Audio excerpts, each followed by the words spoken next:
Well, hello and welcome to the Overland Journal podcast. We are here with our hosts, Matt Scott Brady. Matt Scott, Alan Brady Scott. We are just a whole bunch of first names with three here. first names interview people who do not have three first names on this podcast. That's right. Yeah. So we're here with Pete and Ash from Moscow Moto, and we're going to talk a little bit about Moscow Moto, but we're more going to talk about the fact that these are two of the most inspirational travelers out there right now. You guys are doing wonderful, wonderful travel. You're doing, light and fast travel. You're getting deep into these cultures. You're spending a lot of time in these places, and you're doing just some really unusual, kind of austere adventures. So we thought it would be great to hear about your most recent trip to Africa. So kind of give us the lowdown on that. Awesome. Happy to do that. And thanks so much for having us on this.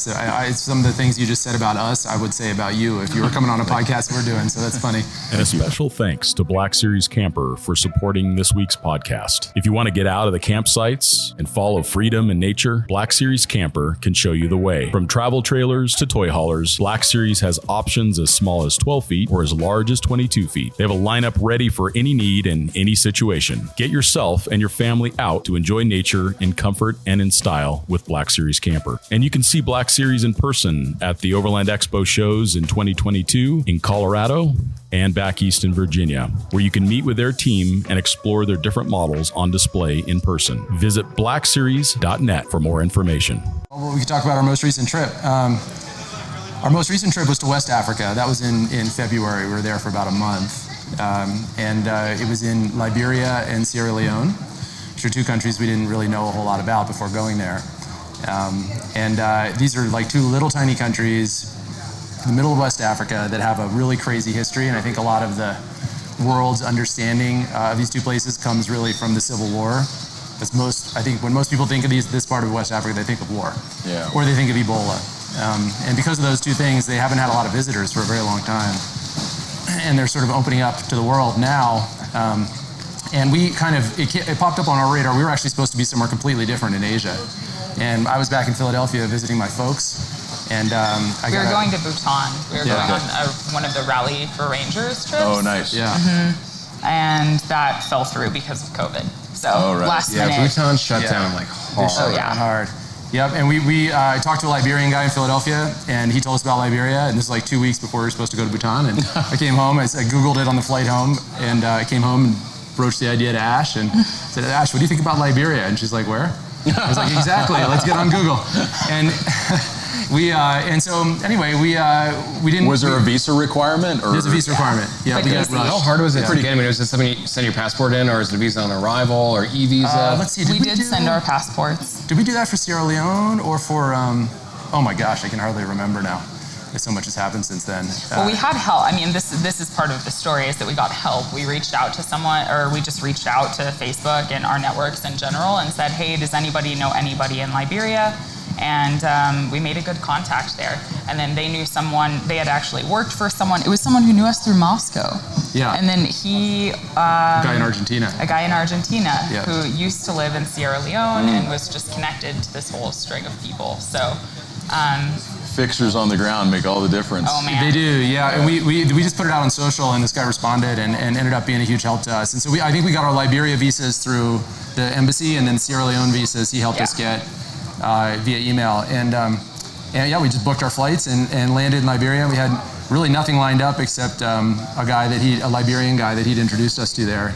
And we didn't know much about him. It turned out he was a movie producer living in Monrovia, of all things. And the idea was basically, let's just get there, let's buy a couple of inexpensive motorcycles, and go ride them around for a month and sell them at the end. And that was about the extent of it. Is that what you guys will typically do? You That's won't rent, you'll buy? We buy.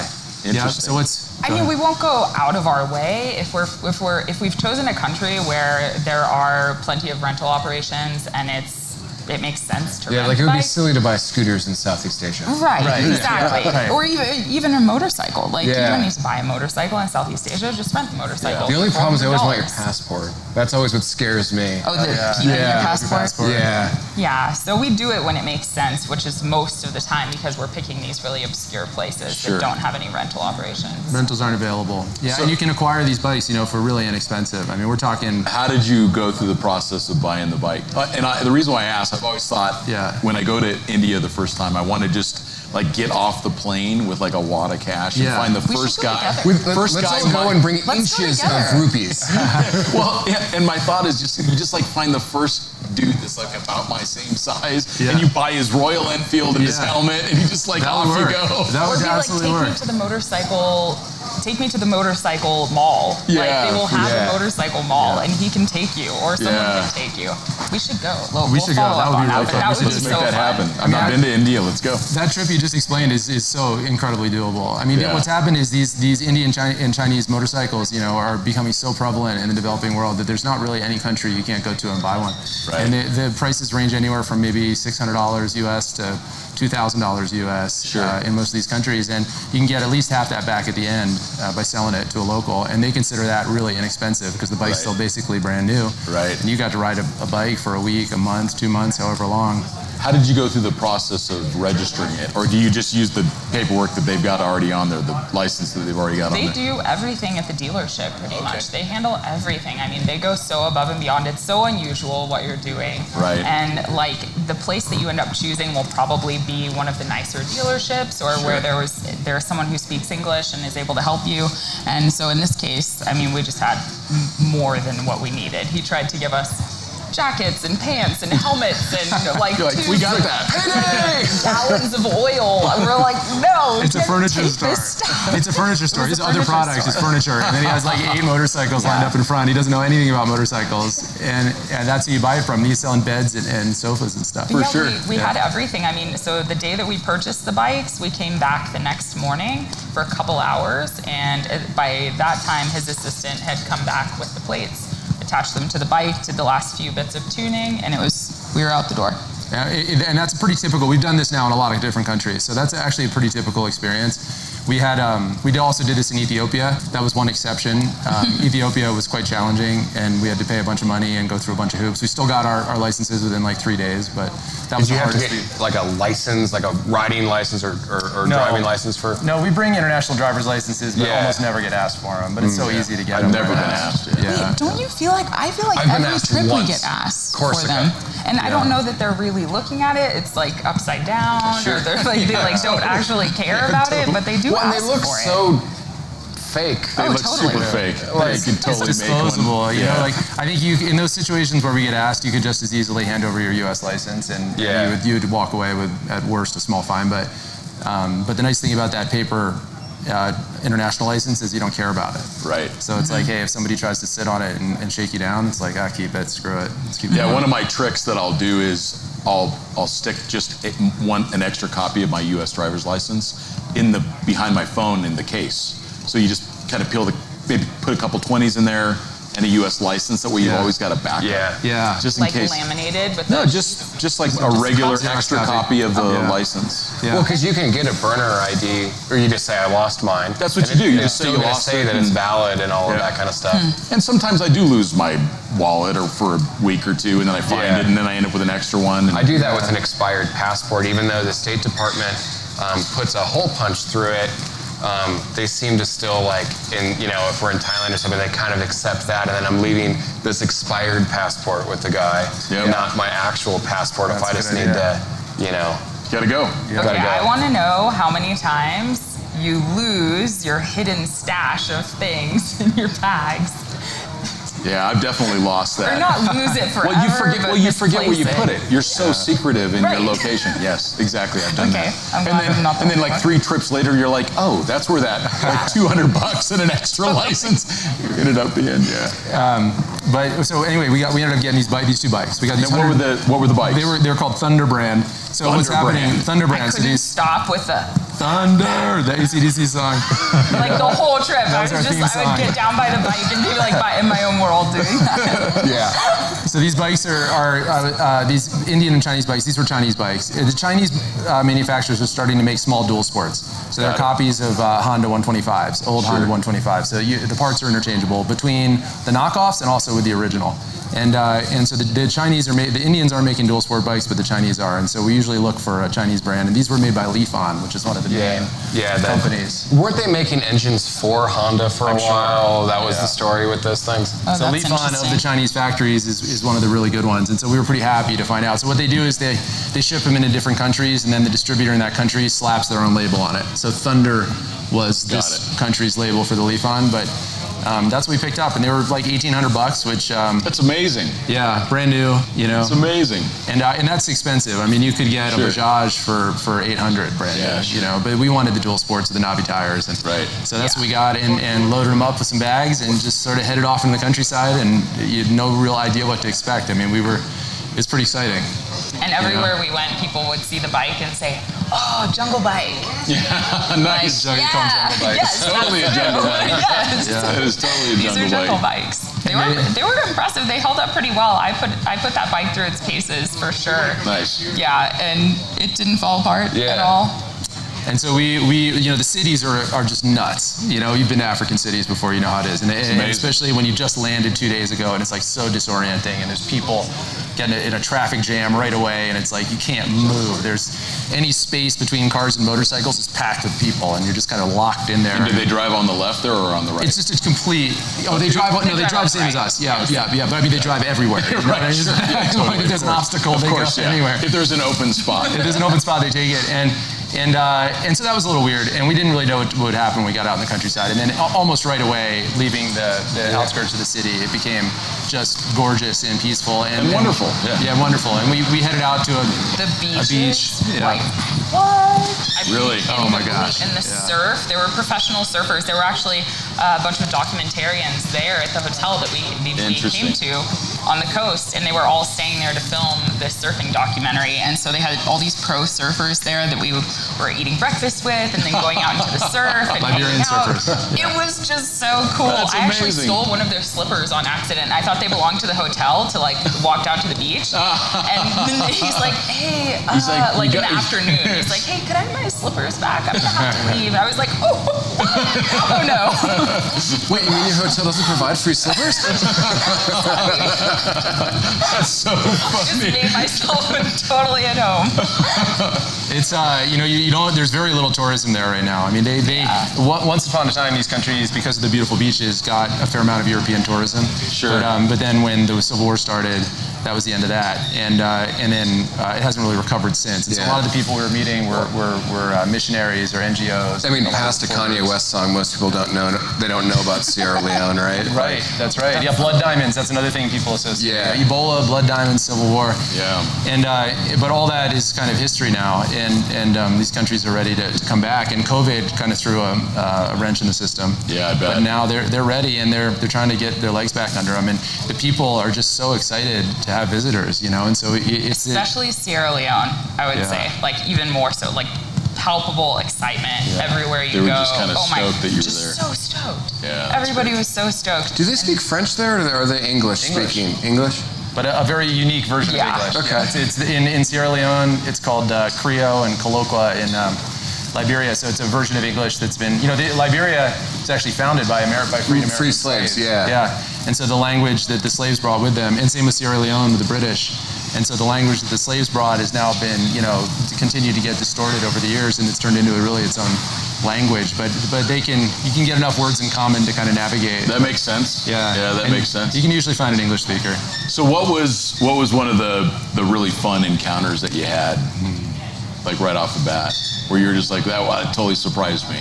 I got one. Go. I think there's not much lodging there.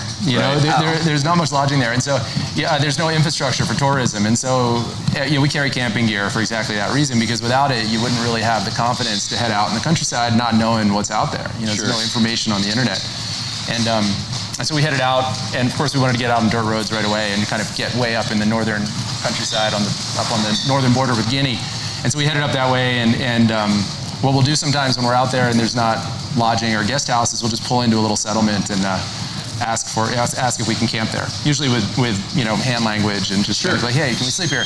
Never been turned down. They take you to the chief. You sit down with the chief, kind of explain as best you can what you're doing. They never say no. They always say yes, you can sleep here. And usually we give them a little money the next day. So anyway, we go to this village, ask the first person, he takes us to the chief, we have that conversation, it's really quick, and they set us up a little spot next to their tiny little mosque. And we start pulling out our tent out of our panniers and stuff like that. And man, the whole settlement came out, and it was like this event. They brought out plastic chairs, they brought out benches, they brought snacks. Yeah, you were prime time show, right? You were Channel 7 that night. Oh my God. Oh yeah. I look back at some photos, and it's like a semicircle like this, and then we're on stage like this. It was really funny. One of the I would say middle-aged guys in the group, David, he came up to me at one point while I was setting up the tent, and he's like, Ashley, we have never seen this before. And we are very happy you are here. And we want to dance. And I was like, I'm going to sleep. I hate to break it to you. I'll dance in the morning. And the next morning you did dance. The next morning the ladies came out and they were so that's stoked. We and they just started dancing, and then they roped Ash in, and it was like a big thing. We all got along. We're not really speaking in the same language that much, but right. You know how that is. It's just like this awesome vibe. Everybody's so happy, and that's one of the nice things about, I think, traveling in places where they don't get a lot of visitors, is that you have this really nice equal exchange. Obviously the way they live is novel to us, but also the way we are is novel to them. And so this, instead of the classic tourist scenario where you're the 100th person through that day and nobody really cares. You become commoditized. You're just dollar signs, right? Because that's what their business is. And that's a hard thing to find, and you find it in places like this that don't get a lot of visitors, and it's really nice because they're taking pictures of you, you're taking pictures of them, they're looking at your stuff, you're looking at their stuff, everybody's smiling. I mean, that's just such a nice feeling.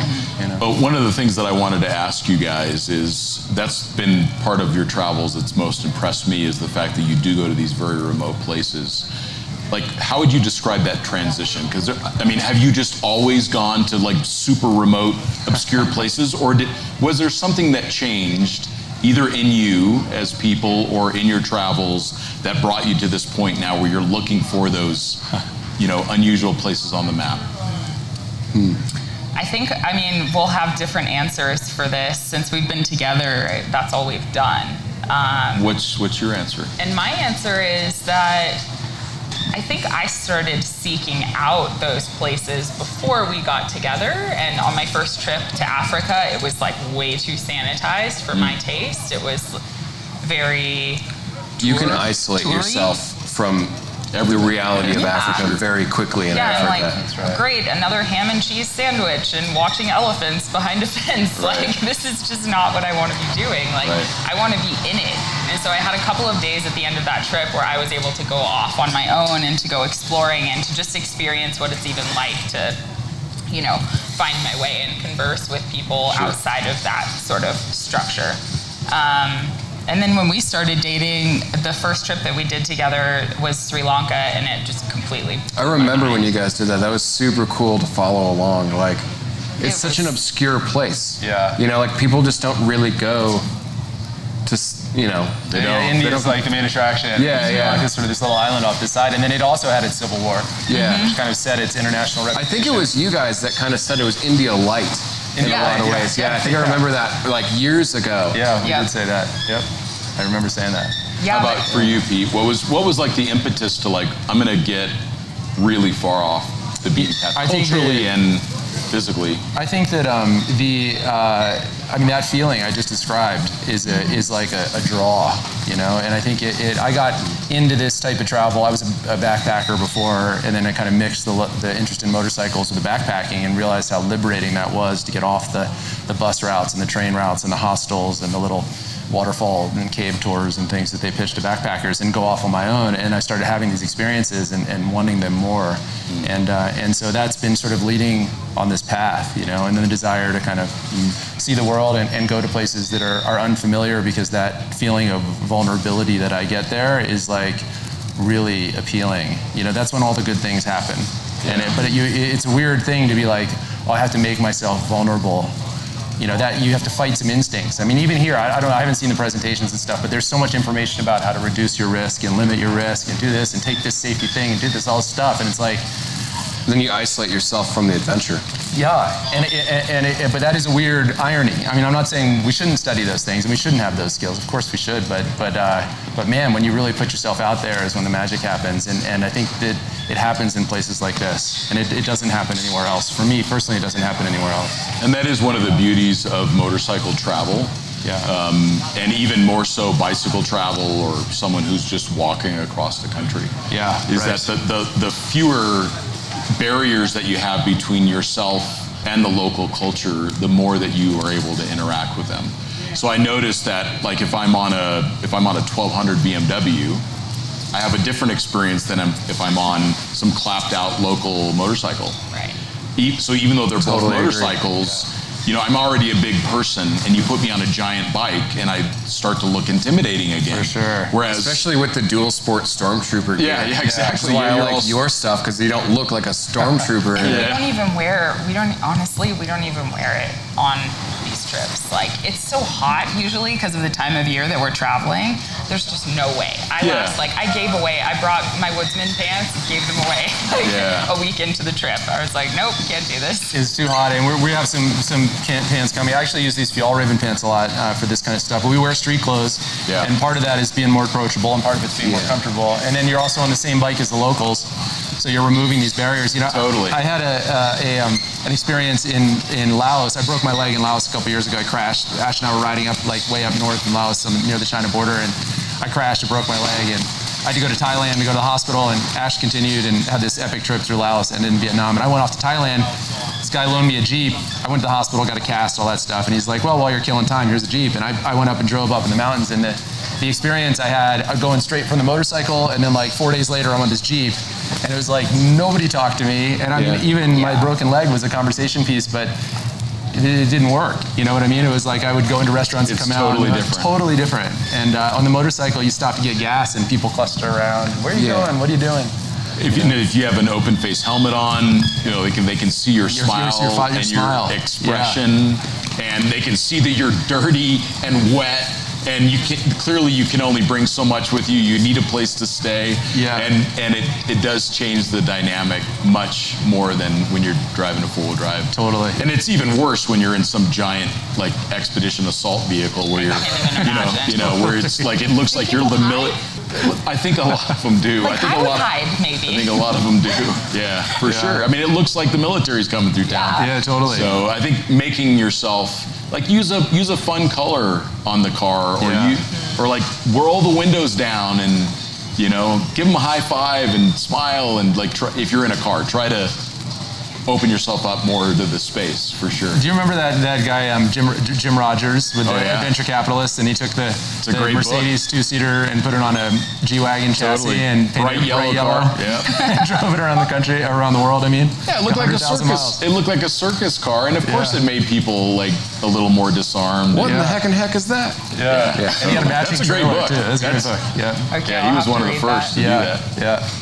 So, I mean, I guess we're talking about the adventure capitalist guy. I mean, one of the things that I admire about you guys, but I'm also really curious about, is you run a successful, growing business. Like, you know, I'm in kind of the same thing. How do you make the time? You know, like what is your thought process? Is it part of just who Moscow is? I mean, we try and get out and travel, but is it how you've structured the business with being like direct to consumer and not having the phone ringing all the time from somebody? Like, there's this stigma. It's weird, even in this industry now, there's become a stigma against, like, we were a travel industry and now we're like becoming a stuff industry, and the travel's almost being forgotten. Like, I mean, we're not doing anything as crazy as you are in the next few weeks. We're gonna go to the Arctic Ocean, and I mentioned that to people, like some of my dealers and stuff from Max Tracks, and it's like, what if I need to get a hold of you? Yeah. Like, well, there's other people that can do that. You know, there's like a meme on the internet that's like European vacation responder. You know, I'm leaving for the summer. Please email me like at the end of the year. And then the American vacation responder is, you know, I'm currently undergoing a kidney transplant. I will update you every 15 minutes, and I will be available by email. You know, like. So, like, quick, not totally serious, but semi-serious answer is actively tell people that you don't look at your email. Yeah. And don't look at your email. Yeah. And have good employees and go. Just go. Like literally put it on the calendar and just go. Yeah, our team is. Our team is the only way. I have a really good team, and they've been very supportive of this. And we try to offer the same opportunities and time for them to do trips. Yeah, you have to have happy people, skilled people. You have to hire the right people, but then you have to let them go out and do what they're going to do. You know, I've always felt that you can't be the guy at the top that's getting to have all the fun and not bring people with and not provide those same opportunities, you know? Because I think that's just what has been so unique to me looking at like Moscow as a business, is that you know, like we're not like close friends or anything, but I follow you guys and I admire what you do because from the get-go, you've been doing this. And then I see huge trailers and I see you guys pop up here and pop up here and pop up here, and you continue to travel. Yeah. And I think that it shows people that it can be done. You know, a lot of people are just afraid to break away from, you know, well, the venturing into the unknown is almost not venturing into the wilderness or whatever. It's venturing into the unknown of what happens to my job. What happens if I don't check my email? Right. What happens if, like, you know, what is your advice to the people out there that are, you know, whether they're working at, you know, a 9 to 5 or they're an entrepreneur or a business owner or like whatever it is, like, I mean, aside from, you know, just don't check your email, like what is that elevator pitch, that elevator speech to that guy to get them or girl to go? Can I say one more thing before you? Okay. Yeah. So one thing about our business is that the product comes first. And the only way that the product is the way it is Andrew, of course. We aren't designers, but we ride more than anybody else does. Yeah. We spend more time on a bike. We know the product more intimately.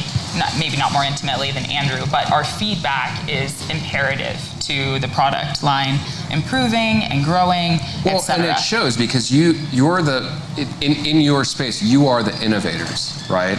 And you're also the ones that are doing it. And I think that is inextricably linked. The moment, you know, there's a lot of brands around here that have become like, I'm not going to say corporate because I think that's kind of a weird term, but they stop doing what they did that got them to where they are. For sure. Right. You know, if they stop traveling, then they stop having the ideas to develop the products, and they're not actually out there refining it, and you end up with stagnation. And as the overland industry, there's a lot of stagnation right now. Yeah, you're either innovating or you're dying. You're innovating and then it's a light bulb that's gone on for me is the people that are innovating are actually the only ones that are out there doing it, which is really cool because it's far too easy these days to just go Alibaba.com and start a roof tent company. You get your 8 to 14 inch little, you know, logo, branding place, and you get to change the color of the stitching and then the piping and the color of the fabric. Like it's the same thing with a lot of stuff in the motorcycle industry. Like with your, you know, you guys have innovative soft bags, but how many like rebranded aluminum hard cases are there on the market that, you know, XYZ companies, you know, slap a label on it and send it out the door and they've never even ridden a motorcycle. I think it's such a, I love to promote that and I love to talk about that because that's what makes the difference. Yeah. I mean, I think, you know, if you start a business doing something you love and you get into it and you have a little bit of success and you get an income and you have a team, and then you get to find out how much you really love that activity. Because some people get to that situation and the last thing they want to do is the thing they thought they loved before they started a business. Right. Other people, the business throws the doors wide open for all sorts of opportunities to engage with the activity, and they go full bore into it. And that's what's happened to us. You know, the business has opened a lot more doors to ride and travel. We've gone through those doors, loved it, brought good feedback back to the business. That's helped the business. The business has opened more doors. Yeah. And it's turned into this wonderful feedback loop. And you've surrounded yourselves with really great people. Like, I mean, Bill Whitaker comes to mind. I mean, just really exceptional human beings that have helped you solve problems and overcome challenges. I mean, I just can't emphasize the team part of this enough. And selling direct helps a lot because our customers have been very, very understanding. There's not a lot of businesses where you're like, oh yeah, we're in Africa riding, and instead of like, oh, screw you guys, people are like, sweet, that's awesome. I'm glad you guys. You didn't respond to my email in 5 minutes. I hate you. I'm buying the rest of the stuff. You're like, that's badass. They're in Africa, and then they hit our customer service team, and there we go. Yeah. And so, but I still think we're fortunate to be in have this like nice integration of our work and our lives. But I think also for other entrepreneurs that are struggling with that, there is likely to be a cost to your business for doing this, for being gone, and especially when you're small before you build a team. And to think that there won't be might be a little bit naive, That but you might have to get comfortable with that in order to get comfortable making this space. You may miss a sales opportunity, or your income may be a little bit lower this year. Or you may frustrate a team member because you're not available to answer a question. But some of those you can head off a little bit, especially with the team. If you're the type of business manager that puts yourself as the bottleneck on every decision, then you're going to cause a lot of frustration for your team when you leave. But if your team is capable of making decisions, capable and enabled, then you leaving is an opportunity for them to shine. And like the Patagonia, and Yvon Chouinard talks about his MBA is management by absence, which I thought was hilarious, But I'm not sure we've gone that far, but I do think it's a neat thought. And look at Patagonia, He's gone half the year. Yeah, he hired a bunch of really smart, capable people. He did. He's got a great team, and that's not where we're going. We love our business. We love what we do for a living, and the travel and the riding just fits like a glove. I mean, the good ideas never come when we're sitting at our desks. Well, and that's what I was going to mention is most of the big changes that we've made to our business have come from being out in the field. Yeah. And you get that moment of stillness. You kind of quiet down some of the chatter. The monkey mind slows down just a little bit. Your heart rate drops a little bit, and then you get this spark of inspiration. And I know, Matt, for you it's the same. You need to be out. You see it more than anybody with me. I do. Scott and I have mirrored buildings. We're in the same complex. I think even our desks are in the same place in the same mirrored buildings. Yeah. You have to. The guy that's sitting in the office designing products is going to be the guy sitting in the office designing products. He's not out there. He doesn't actually understand the needs of that consumer. Yeah. You're just gonna look at what everybody else is doing and how can I do what everybody else is doing. Right. And you never want to be that person. Yeah. Come up with something new. Everybody on our team rides. Everybody has a bike. We ride together. We ride separately. We do trips, and that our design team. Everybody on the design team rides. So it's just like totally baked in the DNA of the business, and I think that shows in the product. And the line between us and our quote unquote customers. I say that because it's just like such a blurry line. We are them. They are us. Sometimes they help us at events. We're out using the product ourselves. Yeah. It's like, who's what? It's a recurring theme that I have with founders that I talk to, is that I wasn't building this for anybody else. I was building it for me. Mm-hmm. Like when we chatted with Brad on the a couple podcasts ago. Yep. That was the thing that I took away from that is I wasn't like trying to find something to sell. I was just trying to find a solution on my own. Like I wanted to solve that problem for myself, and hopefully some other people find it interesting and they want it. And oftentimes they do. When you build something genuine that solves a genuine problem for yourself, oftentimes other people want to buy it. For sure.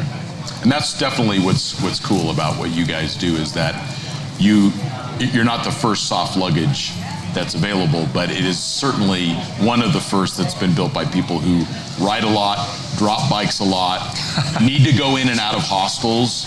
Yeah. Like that's one of the challenges. Like it can take 10 minutes to get some of these soft bags off of a bike. Yeah. And it's like for you guys it's just a couple clips and you slide the thing right out of there and you're gone. Yeah. And you're into the coffee shop doing work. It's working. It's working. So but you guys know that from having done it. Yeah, that type of experience absolutely shaped the mounting system on the backcountry Panthers. That was like that exact type of experience you're describing was part of the idea to make a frame pack. Yeah. Yeah, and it works so much better. Yeah. And then it still doesn't break your leg when you catch a rock or something, so. Yeah, when I first got into motorcycles, I was like, I want hard luggage because somebody can't steal it and this and that. And then I actually I got into motorcycle trials and I got into racing enduros and I'm like, I don't want to break my leg. Sure. And then I got Moscow stuff. mainly because I'm on the Scott Brady hand-me-down program. It has a lot of benefits. I get on that program. Yeah, it's really good, especially because we're like the same size. We are. And we have the same tastes. So it's great. It's great. I like how we started with, are we wearing the same pants We again? did start with that. Well, I kind of learned everything from him, so yeah. Well, and even soft luggage can be solved on the security side as well. I mean, there's a company called PackSafe that makes these very cool meshed metal. They're not even an enclosed bag. Some of them are, but you can put the bag around this meshed. Yeah, we've looked at that. And then you can lock it to the bike. Yeah. And it's not easy to get off. It's actually probably harder to get off than hard. I wonder if it makes you more of a luggage. target, though. Sometimes I'm always a little sketched out by being the guy that has like those travel pants that have like the Please don't. the locks and it's like your pants are actually made of Kevlar and carbon in case somebody's gonna slash your pant. I'm like, dude, if somebody's slashing your pant, like You have bigger the problems. $50 in local currency that you have in your cargo pants is Just give it to probably them. just give them the thing, and then don't end up with like a slashed femur or whatever it would be. They're not going to think you have blood diamonds in your pocket. Totally. Why would you be guarding it? We have that security conversation all the time, and we actually have a pretty cool locking system on our backcountry panniers. We're not doing a commercial here, but like people can check that out. But if you leave your bike unattended and give a thief the time and the space to work on it with the tools of their choice, they're going to get into anything. No doubt. There's a video on YouTube that shows a couple guys stealing a bike on a city street, and they pull up in a van. The two guys jump out, lift the bike, throw it in the van, shut the door. It's under 15 seconds. They're gone with the entire bike. Yeah. Forget about breaking into a hard pannier or a soft pannier. So and I think for people that really do a lot of international travel, understand that, and you're kind of always aware of where your bike is. Is someone watching it? If you're going to sit and have lunch, you're going to keep an eye on it. It's like it never ends up being a problem. Well, people are always scared of the unknown, right? Like some people steer themselves to the unknown, and some people are very afraid of it. Mm-hmm. And you get comfortable in the environment and the country that you live in, right? But the reality is that I love America and I think it's great, but America's not like Switzerland. It's not Australia safe. It's not like Japan. Yeah. Like we have problems here too. We have St. Louis. I mean, but everybody always has that idea that I'm going overseas, therefore I won't be safe. Like, there's poor people there. They're gonna want what I have. Yeah. Like that is like the mistake the of assumption. that people It's make. a total mistake. And it's like I've met some of the it's almost like when you're the most vulnerable as a traveler, you meet the nicest people. Oh, for sure. I can't think of the amount of times I've been somewhere in Asia on a scooter, and I don't have, this is like pre Google Fi or whatever, where your phone just worked. And you get a guy that hops on a scooter and takes you back to the right road and whatever, and you just without making yourself a bit vulnerable, you're never going to have those experiences because you just build up the walls. Yeah. And I think that's just one of the cool things I've seen in your travels that I really admire is, you don't walk into these situations, these countries with any pretension, with any expectations, it seems. You actively want to be a part of what their lives are. You're not trying to, you're sleeping, you're asking the chief to sleep. You're not like, I want to have that kind of experience, but, where's the Four Seasons? I mean, that's what me and Scott do, but, Come on. joking, kind of, not really. Sometimes, maybe. Avoiding that question. It's very necessary every once in a while to get a nice hotel and get cleaned up. I'm like, okay, we gotta find somewhere to take I a shower. cannot stand myself today. And you do get to that point, you're like, who is that smells? You're like, that's me. It's you. Literally so funky right now. I can tell it's happening when I just start leaving my helmet on and not getting off my bike, and I'm like. We were talking a little while ago about the way that people get sort of anesthetized tourists in these areas near the main attractions, and I also think that's where the worst crime happens. Yeah, and there's opportunity. There's opportunity. We kind of have a saying that we say to each other that in order to have predators, you got to have prey, and that wherever the prey is concentrated, the predators are concentrated. And for example, you would have a lot more issues with theft and pickpocketing right outside the gate train station or something. Train station no doubt. than you would out in the countryside. There's not enough prey to support a predator. No. So you can feel very confident out there that the people that seem like they want to help you are really trying to help you. And but Totally true. Yeah, I mean, exactly. Like the intuition, we have this wonderful intuition and we all have it. Some people just are able to tap into it and others are unfamiliar with that. But if you have and can tap into that intuition, just don't, follow it. If you Trust feel it. like somebody is behind you, maybe look over your shoulder. Like, but it doesn't mean that the whole place is dangerous. Like Always listen to the voices in your head. And trust each other too. Like if, maybe one of you are like, this is the best thing ever, and the other one is like, this doesn't. You just trust the other person and you move on. Ooh, that's a good one to go into, is traveling as a couple. Oh boy. Oh, yeah. I was going to say on that, so another thing we talk about sometimes is the experience of being spooked. I'm sure you guys have felt this before. You ever arrive somewhere tired after a long day, and you're like, wow, this place is so sketchy, and that guy's so weird. He must be mafia. Like you have this weird feelings, and then you wake up the next day and have breakfast, and you're like, oh my god, where was my head last what was night? I thinking? Normal. Yeah, it is like totally. But when you're tired and when you're stressed and when you're exhausted, and your body, your mind dropping. is going to go into self-preservation mode. Totally. That's true. Yeah. That's exactly what it is. So Yeah. And it becomes the boogeyman because your blood But sugar's then that goes back to having the nice hotel every once in a while, especially when you're like you guys are traveling and you're putting yourself into these situations that are more stressful, more challenging, whatever. Yeah, they're intense. I think people forget is like the purpose of travel is enjoyment. It's not really to prove anything. Like so many people, they're like, I want to get the Boy Scout badge of going here and here and here and here and here. But it's really, it's about everything that you do outside of that tourist trap or outside of that. And you have to make sure that you're in the right mindset. And if that means I'm gonna do a hotel every week, it's not a competition. Like a lot of travelers, a lot of people need to realize traveling is not a competition. It's not. You do it for yourself. Yeah. So be comfortable. Yeah. Because then you're not gonna think that, that guy's mafia and trying to steal your bike when it's not actually a reality, I do think that's a good idea, though. We should talk about traveling as a couple. What have you guys learned? What have you guys learned about each other through travel, and how have you learned to travel well together? Let's start on that one. I mean, I'll just start by saying we travel so awesome together. Like, it's crazy. People ask us about working together, living together, traveling together. Like, how do you do all of this together? Like, don't you drive each other crazy? But actually, no. I mean, I probably drive him crazy sometimes. Yeah. I'm the moody one. He's like calm and 70 degrees all the time. So you're Laura, and then we're the same. But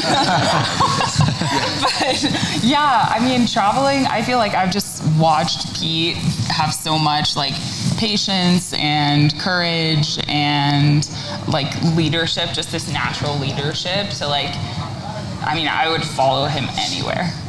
Literally. You have to. Literally. Yeah, and we travel really well together. Like I said, I'm the one who struggles more with like my mood or like getting into a bad headspace during travel. I'm like a very, I experience things in an intense manner, period. Like the world I've always experienced in an intense manner. So when we go to these places, there are times where it's hard for me. It's really hard for me because of what I'm seeing or how I'm feeling or that it's what it's, stirring up. And Pete's like so patient. He's like, oh, well, let's just stay here for 2 days. We'll just stay here. You can, chill and like go to the beach or do whatever, whatever it is. You've got to give yourself some grace, and you have to recognize that people are different, I mean, running a business together is almost like the perfect preparation for traveling together in a lot of ways. It can be. It's stressful situations. One's livelihood, one's enjoyment, but or the opposite. Like with my wife and I, we traveled extensively together for a while. Then we went into business. But going into business, people are like, "How do you work together?" I'm like, I don't know. Like it's been like way worse. Like, because we've been through all these incredibly stressful situations. When you're in wherever the Hellistan and, you get bit by a dog and you have to get rabies shots or something together and you're like, oh, yeah, it wasn't as bad as that. Like, this is just work. Yeah. I should tell myself that more often, actually. But Well, and that's a really important insight, is recognizing, and it sounds like, Pete, that you do a good job of this, is recognizing that Ashley needs a moment to be with those experiences. Like, why cut that short? Like, you're feeling this intense experience. Why cut that off and just try to go a different direction? I think that's the wrong path. I think being able to sit for a minute with what you're feeling and fully process that, download it, maybe I think adjust. you have to download and process those memories. Otherwise, it just gets overwhelming. You know, you're when you're traveling, especially with what you guys do, you're in constant stimulation, and eventually you can get stimulation fatigue, and you have to just Well, and I have this rule of, like, I don't want to be just in a place. I want to be of it. So I want to learn it. I want to, like, be down in the dirt. I want to know what it smells like. I want to know what everything tastes like. Like, I really want to be of the place. And so me actively doing that every day is taxing. You know, it's just like, whoa, I run out. I'm like an Energizer bunny, and then I turn into a toddler, and I'm like, somebody change me and put me to bed. Like, I need to go to sleep now. So we've been together long enough that, like, this will be our 7 years of traveling together. Like, we've kind of got it down now, and never has it been hard. It's been awesome. We're not really going anywhere. I mean, we're just traveling. So 2 days here, 1 day here, 1 day somewhere else. Who cares? Like, interesting stuff could happen right here. We don't even know. So that there could be boring and rainy. Who knows? Like, it's like you stopping for a day is no big deal. You know. But another aspect, I think, of couples traveling that I was just thinking of while you're talking is the way other people interact with you is interesting. And also there's your own social needs. Like, all of us have traveled alone, so we know what that feels like. And there is a hunger that develops when you're isolated in a place far away. You don't speak the language, and that hunger sort of builds up, and eventually it pops, and you need to interact. And you put yourself in situations where you're going to have these interactions. And when you're traveling as a couple, you're interacting with each other all the time, so your social needs are met. So that you behave a little bit differently in that scenario than you would alone. But then also there's the way the world interacts with you. Like your drive, right? Like your drive to go out and do. Yeah, like, do you ever feel the need to travel alone? Sure. We do have that. Yeah. Because, like you said, like, sometimes when you are traveling with somebody, you're not as likely to strike up a conversation with that person at the bar, or this person wherever you are. And you almost don't get the same experience sometimes. Because, as you're saying, like, you guys might be on different wavelengths or different stages of the day. One might be a little bit more fatigued than the other, and then you kind of just focus on each other's needs. Like, I don't really travel alone a lot, but when I do have that opportunity, it sounds bad, but I do actually savor it, because it's kind of a similar thing. Like, for a long time, I've always, had. I think it's important because it's selfish, and I think it's weird, but it's important to be selfish when you travel, whether that's solo or as a couple. I found, like, you have to be able to speak up, particularly to your partner. I want to stop for this. Because not everybody is the same person. And not everybody has the same goals. Like, Laura's a lot more interested in nature. I'm a lot more interested in cars and mechanics and cities and culture. She's interested in that too, but everybody's different, and you have to communicate, I feel. I mean, like... This content is brought to you by Overland Journal, our premium quality print publication. The magazine was founded in 2006 with the goal of providing independent equipment and vehicle reviews, along with the most stunning adventures and photography. We care deeply about the countries and cultures we visit and share our experiences freely with our readers. We also have zero advertorial policy and do not accept any advertiser compensation for our reviews. By subscribing to Overland Journal, you're helping to support our employee-owned and veteran-owned publication.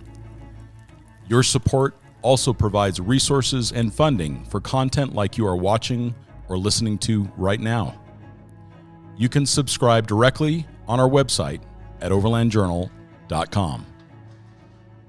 I mean, how do you guys, do you actively communicate about those things when you're on the road? We try. Yeah, we try. As quickly as possible. That is, like, the key. I mean, just in relationships in general, I think keeping a short account and just, like, doing it as quickly as possible. Like I actually had something on this trip that I don't know what, just my inner saboteur wanted me to spin on it for a couple weeks before I said it out loud, that it was bothering me, and it was like not even a big deal. Could have been taken care of immediately. Pete was like making videos, but he didn't have headphones in, and so I was hearing like the same sound bite just go like a zillion fucking times, and so for like 2 weeks I just was like being mildly resenty, like not the kind that's gonna stay forever, but just the kind of like, oh, what the The little stuff that adds up. I was like, poor Paula, she has to listen to As soon as she said it, I was like, oh, I'm such an idiot, of course, you know. So anyway, that we definitely do. We're getting a little close on time to wrapping things up. We got a couple questions we'd like to finish with. Hit us with them, We always like to ask if there are books that have been an inspiration to you, books that you've read that you love, and if there's not, that's totally. And it doesn't have to have anything to do with overlanding. Like it can just be like, wow, this. Yes, it can be anything. Like my answer is Dr. Seuss. I love Jupiter's Travels. That was a great read, but that's like almost a cliche answer. It's so epic, but it is amazing. Yeah, that's a great story. Because he was so early in that process. Yeah, and I just love this, like, just real, early. That's a good word. Yeah. So there's one. There's a lot. I read a ton, but I'm always on the spot. I'm like, gosh, what's a book? Yeah, but that's one that definitely impacted me. I would say The War of Art. That's a good one. That's a good one. It's a good one. It's one that I read. I try to read like once a year, just to kind of refresh and seed it into my mind. Yeah. Man, thanks so much. Yeah, absolutely. Well, I do have one more. What's next?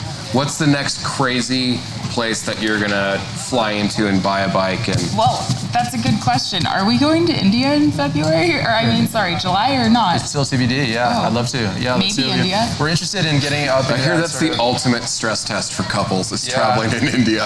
Yeah. I mean, specifically, we kind of had our eyes on that far northern. It's kind of that above tree line, shaly terrain, as glacial river, that kind of zone. So that's definitely on our radar, and we're always interested in more Africa trips. So Bhutan is on the calendar. Bhutan is coming up in October. October. Yeah, so amazing. But we reserve the right to like change our minds like that. I mean, we could be like, this happens several times. Like we're weeks from going on a trip, we go to a totally different continent. I mean, just be selfish, because travel is about nobody but yourself. You guys, If you're doing travel for other people, maybe you shouldn't. Reel it back in. Thank you both so much for being on the podcast. You're truly an inspiration. We look forward to seeing what you're going to do next. So. Thanks, Scott. You guys give me so many good excuses. Well, they do it. Why can't I? Just come with us. Come on, let's go together, man. Let's do a trip for real. I love that. Yeah. Man, thank you guys so much. Yeah. Thank you so much. Thank you. Yeah, totally. All right, guys. Awesome. Thank you all for listening. Thank you. All right. Oh, that was great.